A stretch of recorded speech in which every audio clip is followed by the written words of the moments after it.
ಶೋಭಾನವೆನ್ನಿರಿ ಸುರರೋಳು ಸುಬಗನಿಗೆ ಶೋಭಾನವೆನ್ನಿ ಸುಗುಣನಿಗೆ ಶೋಭಾನವೆನ್ನಿರಿ ತ್ರಿವಿಕ್ರಮರಾಯಂಗೆ ಶೋಭಾನವೆನ್ನಿರಿ ಸುರಪ್ರಿಯಗೆ.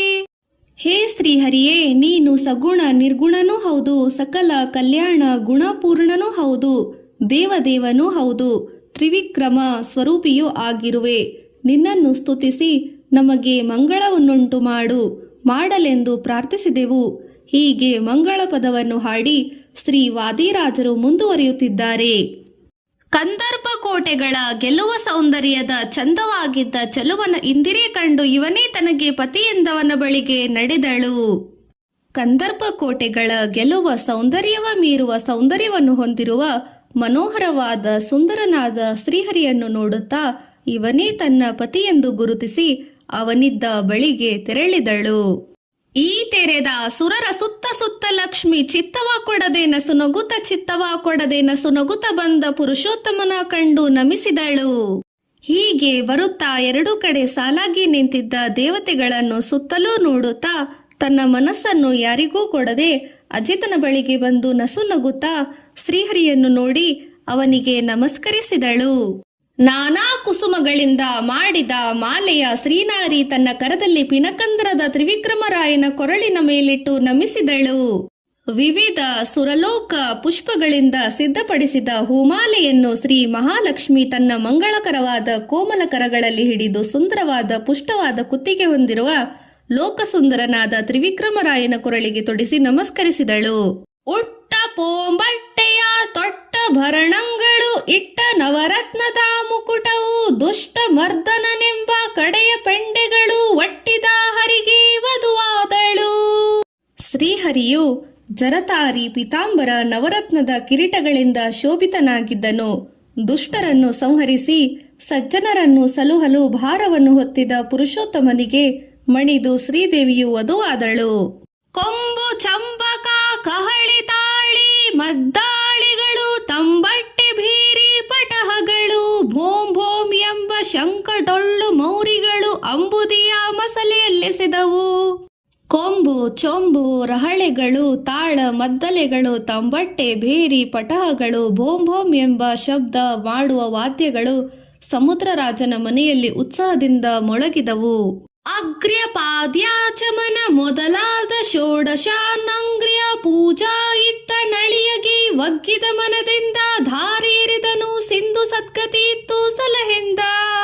ಅಗ್ರ್ಯ ಪಾದ್ಯ ಮುಂತಾದ 16 ಬಗೆಯ ಪೂಜೆಯನ್ನು ವರುಣದೇವನು ತನ್ನ ಅಳಿಯನಿಗೆ ಮಾಡಿದನು. ತನ್ನ ಮಗಳೇ ಸ್ವಯಂವರದಲ್ಲಿ ಆರಿಸಿಕೊಂಡ ಶ್ರೀಹರಿಯನ್ನು ವರನೆಂದು ಕಂಡು ಬಹಳ ಸಂತೋಷದಿಂದ ಶ್ರೀ ಲಕ್ಷ್ಮಿಯು ಧಾರೆ ಎರೆದುಕೊಟ್ಟು ಸಮುದ್ರರಾಜನು ತನಗೆ ಸದ್ಗತಿಯನ್ನು ಪಾಲಿಸು ದಯಪಾಲಿಸು ಎಂದು ಶ್ರೀಹರಿಯನ್ನು ಪ್ರಾರ್ಥಿಸಿದನು. ವೇದೋಕ್ತಿ ಮಂತ್ರ ಪೇಳಿ ವಸಿಷ್ಠ ನಾರದ ಮೊದಲಾದ ಮುನೀಂದ್ರರು ಮುದದಿಂದ ವಧುವರರ ಮೇಲೆ ಶೋಭಾನ ದಕ್ಷತೆಯನ್ನು ಮೋದವಿವುತ್ತಾ ತೆರಳಿದರು. ವಸಿಷ್ಠ ನಾರದ ಮುನಿಶ್ರೇಷ್ಠರು ವೇದೋಕ್ತ ಮಂತ್ರಗಳಿಂದ ಪರಮಾನಂದವನ್ನು ಹೊಂದಿ ಈ ಅನ್ಯಾದೃಶ್ಯ ಎಂದರೆ ಈ ಜುಗಲ ಜೋಡಿಯ ವಧುವರರ ನೋಡಿ ಮೇಲೆ ಮಂಗಳಕರವಾದ ಅಕ್ಷತೆ ಕಾಳುಗಳನ್ನು ಹರಸುತ್ತಾ ಆಶೀರ್ವದಿಸುತ್ತಾ ಆನಂದದಿಂದ ಅಕ್ಷತೆಯನ್ನು ಹಾಕಿದರು. ಸಂಭ್ರಮದಿಂದಂಬರದಿ ದುಂದುಬಿ ಮೊಳಗಲು ದುಂಬುರು ನಾರದರು ಸ್ತುತಿಸುತ್ತಾ ದುಂಬರು ನಾರದರು ಸುತ್ತಿಸುತ್ತ ಪಾಡಿದರು ಪೀತಾಂಬರಧರನ ಮಹಿಮೆಯ. ಆಕಾಶದಲ್ಲಿ ಬಹಳ ಸಂಭ್ರಮದಿಂದ ದೇವ ದುಂದುಂಬಿಗಳನ್ನು ಮೊಳಗಿದವು. ದುಂಬುರು ನಾರದರು ಮೊದಲಾದ ದೇವಗಾಯಕರು ಗಾಯನವನ್ನು ಮಾಡುತ್ತಾ ಪೀತಾಂಬರಧರನನ್ನ ಮಹಿಮೆಯನ್ನ ಹಾಡಿದರು. ದೇವ ನಾರಿಯರೆಲ್ಲ ಬಂದೋದೋಗಿ ಪಾಠಕರು ಓದಿ ಪಾಡುತ್ತಾ ಕುಣಿದರು. ದೇವತರುವಿಗೆ ಹೂವಿನ ಮಳಿಗಳ ಶ್ರೀವರನ ಮೇಲೆ ಕರೆದರು. ಸ್ತುತಿ ಪಾಠಕರು ದೇವತಾ ಸ್ತ್ರೀಯರು ಹಾಡಿ ನರ್ತಿಸುತ್ತಾ ಶ್ರೀಹರಿಯನ್ನು ಕೊಂಡಾಡುತ್ತಾ ಕಲ್ಪವೃಕ್ಷದ ಹೂಮಳೆಯನ್ನು ಸುರಿಸಿದರು. ಮುತ್ತು ರತ್ನಗಳಿಂದ ಕೆತ್ತಿಸಿದ ಹಸೆಯ ನವರತ್ನ ಮಂಟಪದೈ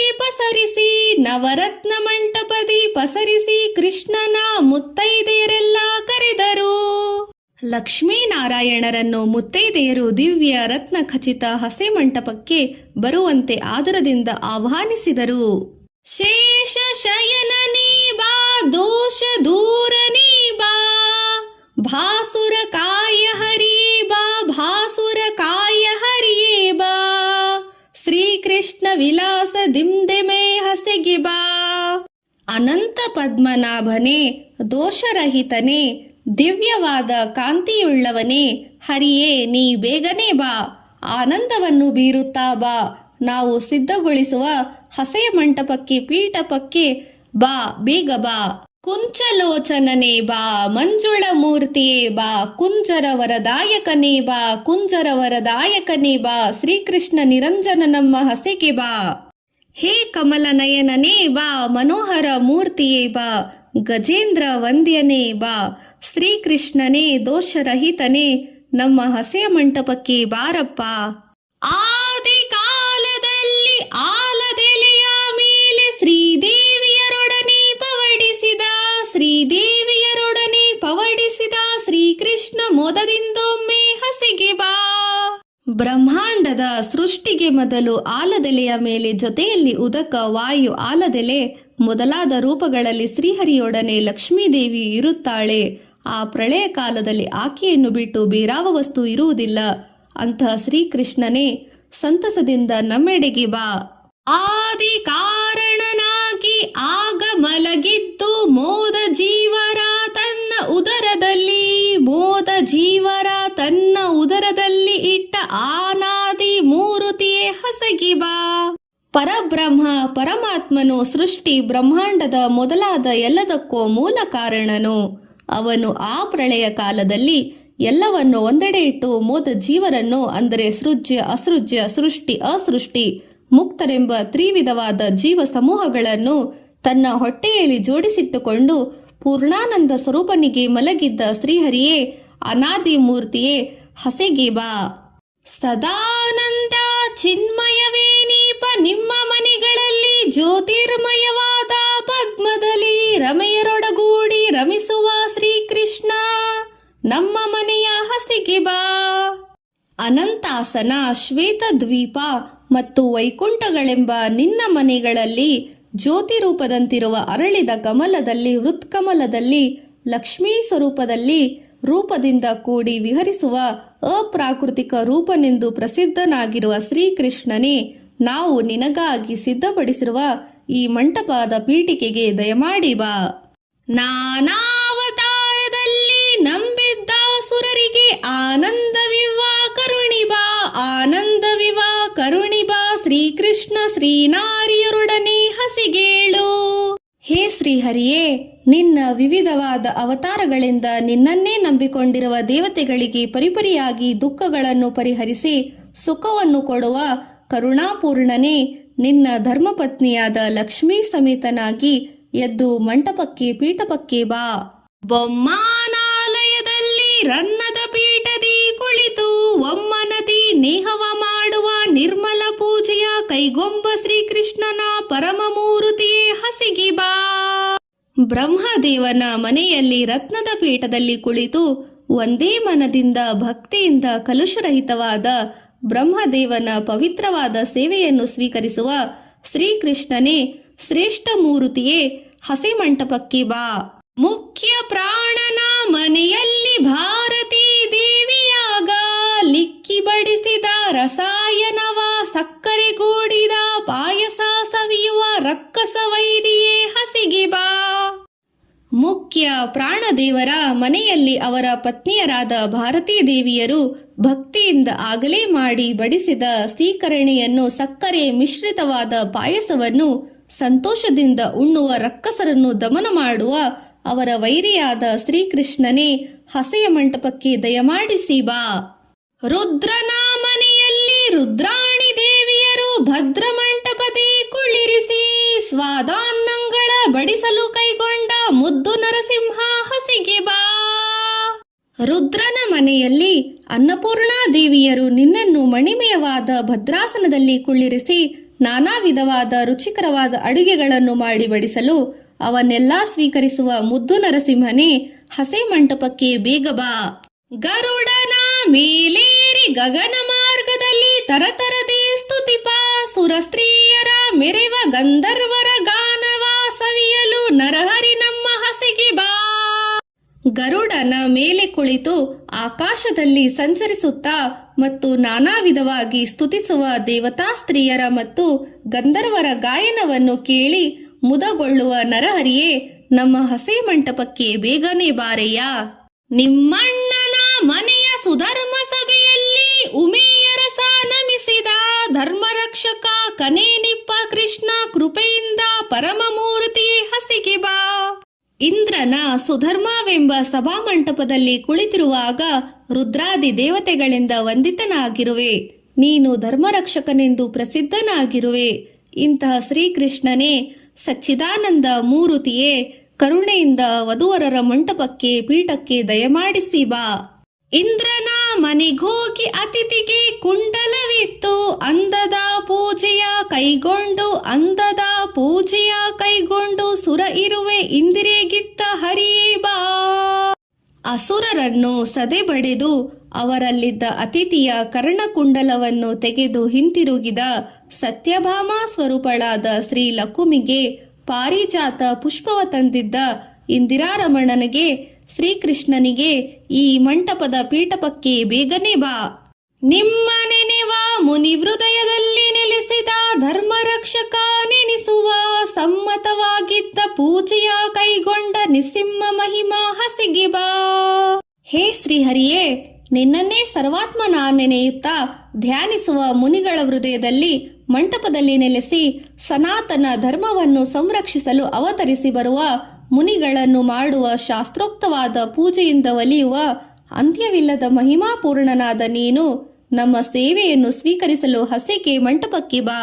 ಮುತ್ತಿನ ಸತ್ತಿಗೆಯ ನವರತ್ನದ ಚಾಮರ ಸುತ್ತನಲಿ ವಪ್ಸರ ಸ್ತ್ರೀಯರ ನೃತ್ಯವ ನೋಡುತ್ತ ಚಿತ್ರವಾದ್ಯಗಳ ಸಂಪತ್ತಿನ ಹರಿಯೇ ಹಸಿಗೆ ಬಾ.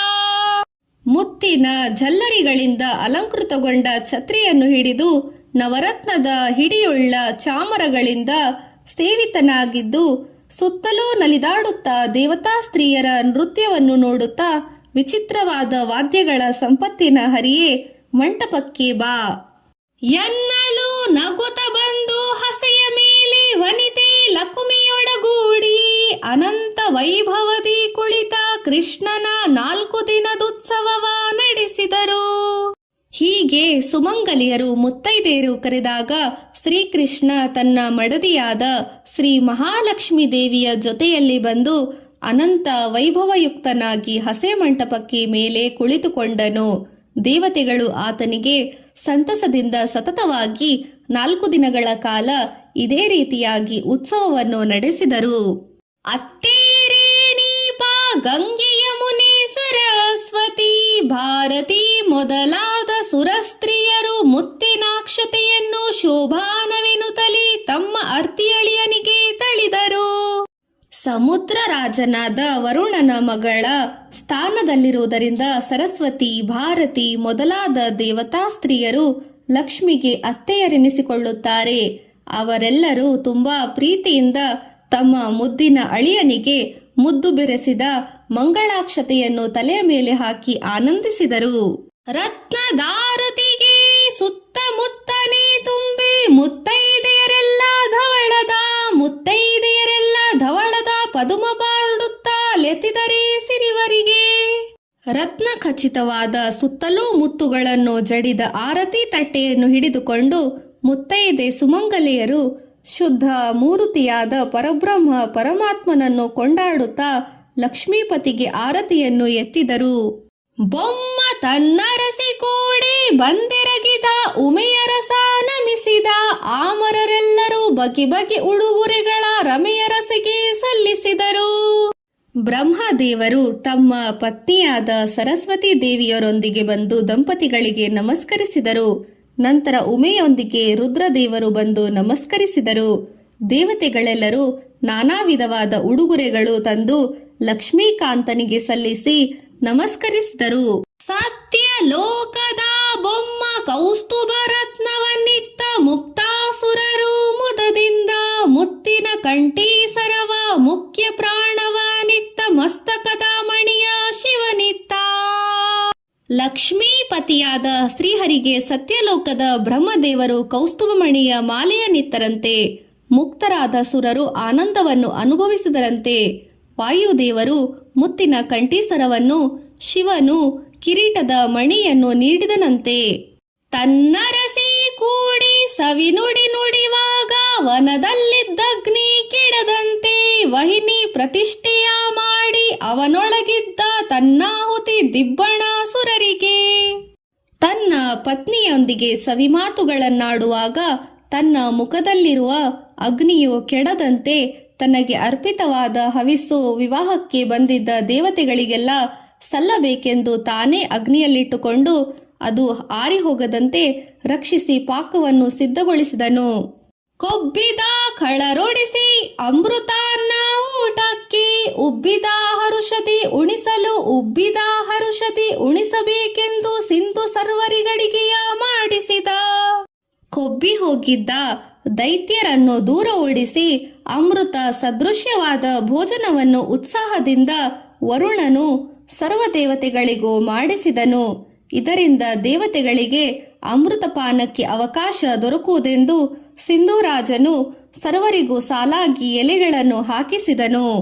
ಮಾವನ ಮನೆಯಲ್ಲಿ ದೇವರಿಗೌತಣವ ದಾನವರು ಕೆಡಿಸದೆ ಬಿಡರೆಂದು, ದಾನವರು ಕೆಡಿಸದೆ ಬಿಡರೆಂದು ಶ್ರೀಕೃಷ್ಣ ದೇವನೇ ಸ್ತ್ರೀ ವೇಷವ ಧರಿಸಿದ.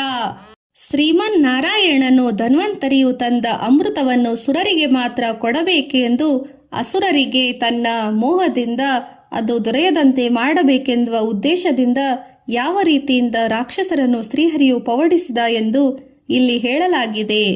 ನಿನ್ನ ಸೌಂದರ್ಯದಿಂದುನ್ನ ತಮಯವಾದ ಲಾವಣ್ಯದಿಂದ ಮೆರೆವ ನಿಜಪತಿಯ ಹೆಣ್ಣು ರೂಪವ ಕಂಡು ಕನ್ನಿ ಮಹಾಲಕ್ಷ್ಮಿ ಇವರಿಗನ್ಯರೇ ಬೇಕೆಂದು ಬೆರಗಾದಳು. ಶ್ರೀದೇವಿಯು ಅದ್ಭುತವಾದ ಸೌಂದರ್ಯವುಳ್ಳವಳು. ಅವಳಿಗಿಂತ ಉತ್ತಮವಾದ ಲಾವಣ್ಯವತಿಯಾಗಿ ನಿಂತ ತಮ್ಮ ಪತಿಯ ಬೆಡಗನ್ನು ನೋಡಿ ಚಕಿತಳಾದಳು. ಮನೋಹರವಾದ ಶ್ರೀಹರಿಯ ರೂಪಕ್ಕೆ ಯಾರು ತಾನೇ ಬೆರಗಾಗರು? ಸ್ವತಃ ಮನೋಜ್ಞ ರೂಪನಾದವನಿಗೆ ಬೇರೆ ಸ್ತ್ರೀಯರು ಯಾಕೆ ಬೇಕು?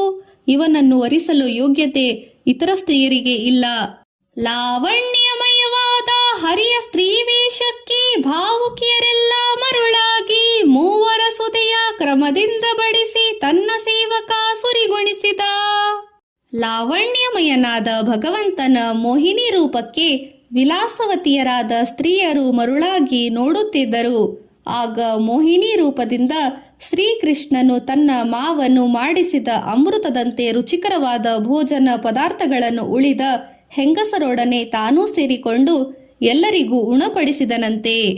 ನಾಗನ ಮೇಲೆ ತಾಮಲಗಿದ್ದಾಗ ಆಗಲೇ ಜಗವ ಜತನದಿ, ಆಗಲೇ ಜಗವ ಜತನದಿ ಧರಿಸೆಂದು ನಾಗಬಲಿಯ ನಡೆಸಿದರು.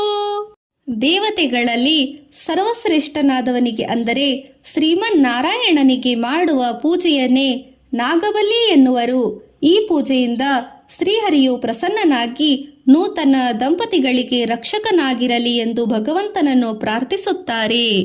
ಕ್ಷುದೆಯ ಕಳವ ನವರತ್ನದ ಮಾಲೆಯ ಮುದದಿಂದ ವಾರಿದಿ ವಿಧಿಗಿತ್ತ, ಚತುರವರನ ವಾಯುದೇವರಿಗಿತ್ತ, ವಧುವಿಗೆ ಕಲೆಯ ಶಿವನಿಗಿತ್ತ. ಇಲ್ಲಿ ವಾದಿರಾಜರು ನಾಗಬಲಿ ಪೂಜೆ ನಡೆದ ನಂತರ ಬೀಗರಿಗೆ ವರುಣನು ಕೊಟ್ಟ ಉಡುಗೊರೆಯ ವರ್ಣನೆಯನ್ನು ಮಾಡುತ್ತಾರೆ.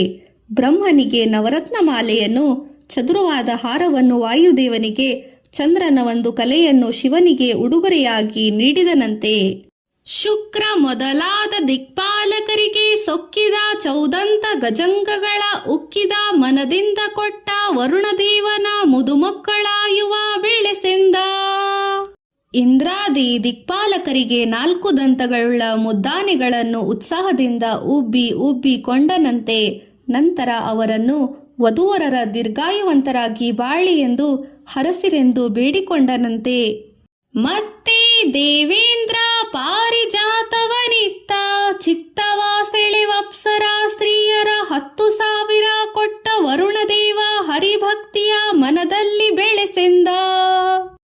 ಗಜಗಳನ್ನು ಕೊಟ್ಟಿದ್ದೆಲ್ಲವನ್ನು ಮತ್ತೆ ದೇವೇಂದ್ರನಿಗೆ ಸೌಂದರ್ಯವತಿಯರಾದ 10,000 ಅಪ್ಸರಾ ಸ್ತ್ರೀಯರನ್ನು, ಪಾರಿಜಾತ ವೃಕ್ಷವನ್ನು ಅಲ್ಲದೆ ತನ್ನ ಮನಸ್ಸಿನಲ್ಲಿ ಯಾವಾಗಲೂ ಹರಿಭಕ್ತಿಯು ನೆಲೆಸಿರುವಂತೆ ಆಶೀರ್ವದಿಸಿರಿ ಎಂದು ಬೇಡಿದನಂತೆ. ಪೊಳೆವ ನವರತ್ನದ ರಾಶಿಯ ತೆಗೆದು ಉಳಿದ ಅಮರರಿಗೆ ಸಲ್ಲಿಸಿದ ಸಮುದ್ರ ಕಳುಹಿಸಿದವರವರ ಮನೆಗಳಿಗೆ. ಇನ್ನುಳಿದ ದೇವತೆಗಳಿಗೆ ನವರತ್ನದ ರಾಶಿಯನ್ನು ತೆಗೆದುಕೊಟ್ಟು ಸಂತೃಪ್ತಿಪಡಿಸಿ ಅವರವರ ಮನೆಗೆ ಬೀಳ್ಕೊಟ್ಟನಂತೆ. ಹೀಗೆ ಎಲ್ಲ ಸುರರಿಗೂ ಉಡುಗೊರೆಗಳನ್ನು ಕೊಟ್ಟು ಸಂತೈಸಿ ಬೀಳ್ಕೊಟ್ಟನಂತೆ. ಉನ್ನತ ನವರತ್ನದಿಂದ ಅರಮನೆಯ ಚೆನ್ನಿ ಮರಗಳಿಂದ ವಿರಚಿಸಿ ತನ್ನ ಅಳಿಯನಿಗೆ ಸ್ಥಿರವಾಗಿ ಮಾಡಿಕೊಟ್ಟು ಇನ್ನೊಂದು ಕಡೆಯಲ್ಲಿ ಇಟ್ಟನಂತೆ. ವರುಣದೇವನು ತನ್ನ ಅಳಿಯನನ್ನು ಮಗಳೊಂದಿಗೆ ತನ್ನ ಬಳಿಯೇ ಇರಬೇಕು, ಬೇರೆಲ್ಲೂ ಹೋಗಬಾರದು ಎಂಬಾಸೆಯಿಂದ ನವರತ್ನಗಳಿಂದ ನಿರ್ಮಿಸಿದ ಅರಮನೆಯನ್ನು ವಾಸ್ತು ರೀತಿಯಲ್ಲಿ ನಿರ್ಮಿಸಿ ಕೊಟ್ಟನಂತೆ. ಹಯವದನ ಪ್ರಿಯಳಾದ ಲಕುಮಿಗೆ ಜಯವಿತ್ತ ಕ್ಷೀರಾಂಬುದಿಯಲ್ಲಿ ಶ್ರೀಕೃಷ್ಣ ದಯದಿ ನಮ್ಮೆಲ್ಲರ ಸಲಹಲಿ. ತಮ್ಮ ಆರಾಧ್ಯ ದೈವವಾದ ಶ್ರೀ ಹಯಗ್ರೀವ ರೂಪಕ್ಕೆ ಅಭಿನ್ನನಾದ ಶ್ರೀಹರಿಯು ತನ್ನ ಪ್ರೀತಿ ಪಾತ್ರಳಾದ ಲಕ್ಷ್ಮೀದೇವಿಗೆ ಜಯವನ್ನುಂಟು ಮಾಡಿದನು. ಆಕೆಯು ತನ್ನನ್ನೇ ಪತಿಯಾಗಿ ಮಾಡಬೇಕೆಂದು ಸಂಕಲ್ಪಿಸಿದಳು. ಶ್ರೀಹರಿಯು ಶ್ರೀದೇವಿಯನ್ನು ಸ್ಮರಿಸಿದಳು. ಇಂತಹ ಪ್ರಭು ದಯಮಾಡಿ ನಮ್ಮೆಲ್ಲ ಭಕ್ತವರ್ಗಕ್ಕೆ ಸಲಹಲಿ. ಈ ಪದವ ಮಾಡಿದ ವಾದಿರಾಜ ಮುನಿಗೆ ಶ್ರೀಪತಿಯಾದ ಹಯವದನ ತಾಪವನ್ನು ಕಳೆದು ತನ್ನ ಶ್ರೀಚರಣ ಸಮೀಪದಲ್ಲಿಟ್ಟು ಸಲಹಲಿ. ಈ ಲಕ್ಷ್ಮೀ ಶೋಭಾನ ಪದವನ್ನು ರಚಿಸಿರುವ ವಾದಿರಾಜಯತಿಗಳಿಗೆ, ಅಂದರೆ ನನಗೆ ಶ್ರೀಪತಿಯಾದ ನನ್ನ ಆರಾಧ್ಯ ದೈವವಾದ ಶ್ರೀಹರಿಯು ಮನಸ್ಸಿನ ಎಲ್ಲಾ ರೀತಿಯ ಕ್ಲೇಶಗಳನ್ನು ಕಳೆದು ಪರಮ ಮಂಗಳಕರವಾದ ತನ್ನ ಪಾದಪದ್ಮಗಳ ಸಮೀಪದಲ್ಲಿಟ್ಟು ರಕ್ಷಿಸಲಿ. ಇಂತು ಸ್ವಪ್ನದಲ್ಲಿ ಕೊಂಡಾಡಿಸಿಕೊಂಡ ಲಕ್ಷ್ಮೀಕಾಂತನ ಕಂದನೆನಿಸುವ ಸಂತರ ಮೆಚ್ಚಿನ ವಾದಿರಾಜೇಂದ್ರ ಮುನಿ ಪಂಥದಿ ಬೆಳೆದ ಪದವಿತ್ತು. ಈ ರೀತಿಯಾಗಿ ಸ್ವಪ್ನದಲ್ಲಿ ಸ್ತುತಿಸಿಕೊಳ್ಳಲ್ಪಟ್ಟ ಲಕ್ಷ್ಮೀಕಾಂತನ ಪುತ್ರನಾದ ಸಜ್ಜನರ ಪ್ರೀತಿಪಾತ್ರನಾದ ವಾದಿರಾಜ ಮುನಿಯು ಪ್ರತಿಜ್ಞಾಪೂರ್ವಕವಾಗಿ ಹೇಳಿದ ಹಾಡು ಇದು. ಶ್ರೀಯರಸ ಹಯವದನ ಪ್ರಿಯವಾದಿರಾಜ ರಾಯ ರಚಿಸಿದ ಪದವಿದು ಆಯುಷ್ಯ ಭವಿಷ್ಯ ದಿನ ದಿನಕ್ಕೆ ಹೆಚ್ಚುವುದು ನೀರಾಯಾಸದಿಂದ ಸುಖಿಪರು. ಈ ಹಾಡನ್ನು ಲಕ್ಷ್ಮೀಪತಿಯಾದ ಹಯಗ್ರೀವರ ಪ್ರಿಯ ಭಕ್ತನಾದ ವಾದಿರಾಜನು ರಚಿಸಿರುವನು. ಇದನ್ನು ಭಕ್ತಿಯಿಂದ ನಿತ್ಯವೂ ಹೇಳಿಕೊಳ್ಳುವವರಿಗೆ ಆಯುಷ್ಯ ಭವಿಷ್ಯವು ದಿನ ದಿನಕ್ಕೂ ವೃದ್ಧಿಯಾಗುವುದು. ಅಂತಹ ಭಕ್ತರು ಯಾವ ಪ್ರಯಾಸವೂ ಇಲ್ಲದೆ ಸುಖವಾಗಿ ಜೀವಿಸುವವರು. ಬೊಮ್ಮ ನದಿ ದಿನದಲ್ಲಿ ಒಮ್ಮೊಮ್ಮೆ ಮದುವೆ ಕ್ರಮದಿ ಮಾಡಿ ವಿನೋದಿಸುವ ನಮ್ಮ ನಾರಾಯಣಗೂ ಈ ರಮೆ ಗಡಿಗಡಿಗೂ ಅಸುರ ಮೋಹನವೇ ನರನಟನೆ. ಶ್ರೀ ಲಕ್ಷ್ಮೀ ಹರಿಗೆ ಬ್ರಹ್ಮದೇವನ ಹಗಲಿನಲ್ಲಿ ಒಂದೊಂದು ಸಲ ತಮ್ಮ ವಿವಾಹವನ್ನು ಮಾಡಿಕೊಂಡು ಕ್ರೀಡಿಸುವುದು, ಮಾನವರಂತೆ ನಟಿಸುವುದು ಒಂದು ಆಟವಾಗಿದೆ. ಇದು ಅಸುರರನ್ನು ಧಮಿಸಿ ಸಜ್ಜನರನ್ನು ಉದ್ಧರಿಸಲು ಆಡುವ ಒಂದು ಆಟವಾಗಿದೆ. ಮದುವೆಯ ಮನೆಯಲ್ಲಿ ಈ ಪದವ ಪಾಡಿದರೆ ಮದುಮಕ್ಕಳಿಗೆ ಮುದಬಹುದು, ಮದುಮಗಳಿಗೆ ಓಲಿ ಭಾಗ್ಯ ದಿನ ದಿನಕ್ಕೆ ಹೆಚ್ಚುವುದು, ಮಧುನನ್ನಯ್ಯನ ಕೃಪೆಯಿಂದ ಶೋಭಾನೆ. ಈ ಹಾಡನ್ನು ಮದುವೆಯ ಮನೆಯಲ್ಲಿ ಹಾಡಿದರೆ ಮದುಮಕ್ಕಳಿಗೆ ಶ್ರೇಯಸ್ಸು, ಕನ್ಯೆಯರಿಗೆ ದೀರ್ಘ ಸುಮಂಗಲಿತ್ವ, ಸುಮಂಗಲ ಮುತ್ತೈದೆಯತ್ವವು ಉಂಟಾಗುವುದು. ಮನ್ಮಥನ ಜನಕನಾದ ಶ್ರೀಕೃಷ್ಣನ ಕೃಪೆಯಿಂದ ದಂಪತಿಗಳು ದೀರ್ಘಾಯುಗಳಾಗಿ ಸುಖಿಸುವರು. ಶೋಭಾನವೆನ್ನಿರಿ ಸುರರೋಳು ಸುಭಗನಿಗೆ, ಶೋಭಾನವೆನ್ನಿರಿ ಸುಗುಣನಿಗೆ, ಶೋಭಾನವೆನ್ನಿರಿ ತ್ರಿವಿಕ್ರಮರಾಯನಿಗೆ, ಶೋಭಾನವೆನ್ನಿರಿ ತ್ರಿವಿಕ್ರಮರಾಯನಿಗೆ, ಶೋಭಾನವೆನ್ನಿರಿ ಸುರಪ್ರಿಯಗೆ ಶೋಭಾನೆ. ದೇವದೇವನಿಗೆ ಶುಭವಾಗಲಿ, ಸುಗುಣಶೀಲನಿಗೆ ಶುಭವಾಗಲಿ, ತ್ರಿವಿಕ್ರಮರಾಯನಿಗೆ ನಿನಗೆ ಯಾವಾಗಲೂ ಶುಭವಾಗಲಿ, ದೇವತೆಗಳಿಗೆ ಪ್ರಿಯನಾದ ನಿನಗೆ ಸದಾಕಾಲ ಶುಭವಾಗಲಿ. ಇತಿ ಲಕ್ಷ್ಮೀ ಶೋಭಾನ ಹಾಡು ಸಮಾಪ್ತಿ. ಶ್ರೀಕೃಷ್ಣಾರ್ಪಣಮಸ್ತು.